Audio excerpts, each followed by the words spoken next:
What's up, fight fans? Thank you once again for coming through. I've not done no videos for a few days. I've been in Ghana doing boxing commentary and an event there, so unfortunately I've missed so much news, so I will try and catch up throughout the week. But I have just got home in time to watch Anthony Joshua versus Carlos Takam for, what was the belts again? What belts has Anthony Joshua got again? The IBF and the WBA and the IBO. Yeah, so arguably I think the #1 heavyweight in the world, in front of Deontay Wilder, just based on that more than anything. I said this was going to be a risky fight. A lot of people said, bullshit, bullshit.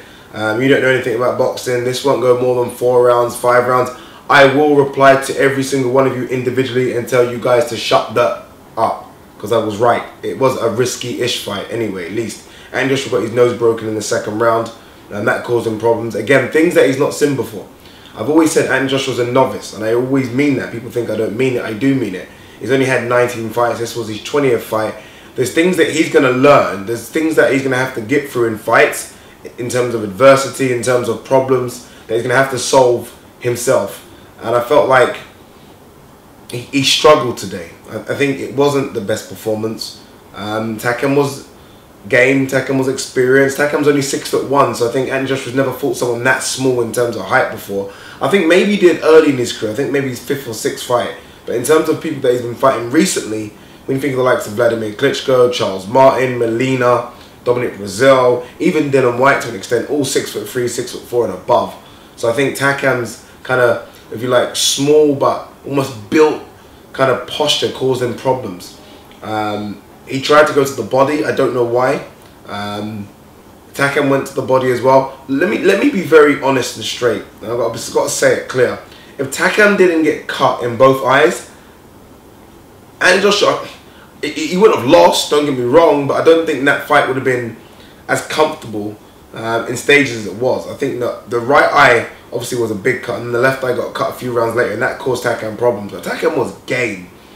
The stoppage was absolute bullshit. Look, Anthony Joshua is he's almost a commodity within himself, and I feel like they have to keep this perfect KO record going. It sounds great on TV. 20 fights, 20 wins, 20 KOs. That fight should have and would have gone the distance if that referee, who was so desperate to stop the fight, didn't jump in. Takam wasn't hurt, I don't think, by those punches. I think Anthony Joshua's punches, although they were landing, I don't think there was any snap in them, any more power in them. I think he looked tired. I think 18 stone 2 is just way too big. Way too big. I know he says that he doesn't really train for weight. He just trains, and whatever weight he jumps on the scale, he jumps on. But they need to look at that, because 18 stone 2 is just, you don't need to be that big. It's his heaviest ever. And why? Why does it need to be that big? I think Anthony Joshua needs to come down to, I think, about 17.3, 17.4. So we're talking maybe lose a stone. And I think he'll look trim. He'll look a bit more fleet-footed. I think he looked a bit flat-footed today. I really did. And I think he looked, I don't know if it was because of his nose getting broken, as they said. I don't know if that's exactly what happened. But he looked mouth open and gassed from round 4 or 5. I think you all saw it. His mouth was open. It was taking big gulps of air. And it wasn't exactly like Takam was pressuring him. It wasn't a pressurized fight, so I don't know why he looked tired so soon. But 18 stone 2 is way too big. Again, referee stoppage shouldn't have happened. It wasn't the best AJ performance, and I expected it. I think Carlos Takam's an awkward competitor. You watched the Joseph Parker fight. I think a fight that could have gone his way. He caused Parker problems, and he was always going to cause AJ problems. I don't know why people think that AJ's just going to blow these people out. I don't know if it's a case of some fans don't know who these lower ranked heavyweights are. So as soon as they get a lower ranked heavyweight, oh, AJ will smash him, just fight Deontay Wilder. No. There are guys out there that will cause AJ problems. And a lot of guys in and around the top 10 would have watched that performance from Takam and thought, okay, not many people have tried to go to AJ's body. Takam tried to go to AJ's body, and he was having some success. Look, was Takam winning any rounds? No. But he was winning parts of the rounds. So AJ was winning 70% of the rounds, so AJ was getting the round, obviously. But Takam had his way. Takam was, I think, doing some good stuff. And I think the fight shouldn't have been stopped.